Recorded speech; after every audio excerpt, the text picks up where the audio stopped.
आखाती युद्धाचे परिणाम थेट आता मुंबईतील व्यावसायिकांवर पडलेले दिसून येत आहेत। मुंबईतील वर्दळी असलेले इराणी हॉटेल कमर्शियल गॅस मिळत नसल्यामुळे बंद पडले।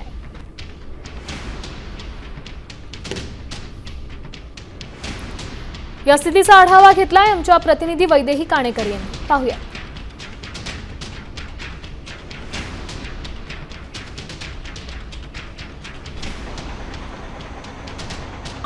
आखाती देशामध्ये सुरू असलेल्या युद्धाचा परिणाम मुंबईवर आता पाहायला मिळतोय, कारण मुंबईमधील अनेक हॉटेल आणि रेस्टॉरंट आता बंद पडलेले बघायला मिळत आहेत। मी सध्या उभी आहे दादर हिंदमाता येथील एका इराणी हॉटेलच्या बाहेर आणि आपण बघतोय की हेच हॉटेल 24 तासापूर्वी या ठिकाणी खुलं होतं, मात्र त्यांची व्यथा अशी होती की त्यांना कमर्शियल गॅस मिळत नाहीये आणि कमर्शियल गॅस मिळत नसल्यामुळे हे हॉटेल बंद पडू शकतं असं या ठिकाणी शक्यता वर्तवण्यात आली होती। आणि आज आपण बघतोय की हे हॉटेल या ठिकाणी बंद ठेवण्यात आलेलं आहे, कारण गॅस उपलब्ध होत नाही आणि त्याच्यामुळे आता व्यवसाय चालवायचा कसा असा सवाल जो आहे तो या निमित्तानं हॉटेल व्यावसायिकांच्या समोर बघायला मिळतोय। अगदी 24 तासापूर्वी जेव्हा या ठिकाणी आपण हॉटेलच्या मालकाशी बोललो होतो त्यावेळेस त्यांनी स्पष्ट केलं होतं की केवळ आणि केवळ एकच टाकी उपलब्ध आहे आणि ती संपल्यानंतर हॉटेल बंद करावं लागेल। आणि आज बघतोय या ठिकाणी हे हॉटेल बंद करण्यात आलेलं आहे। अशी मुंबईतील अनेक हॉटेल आणि रेस्टॉरंट आहेत जी सध्या बंद पडलेली आहेत।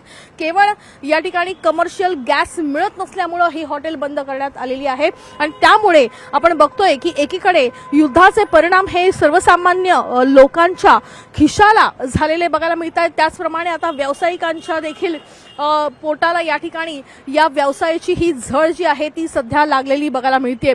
त्वरित त्याच्यावर जर सरकारने तोडगा नाही काढला तर याचे भीषण परिणाम याच्या पुढे देखील भोगावे लागणार असल्याची शक्यता सध्या वर्तवण्यात आलेली आहे। कॅमेरापर्सन गणेश वैदेही काणेकर, साम टीव्ही न्यूज, मुंबई।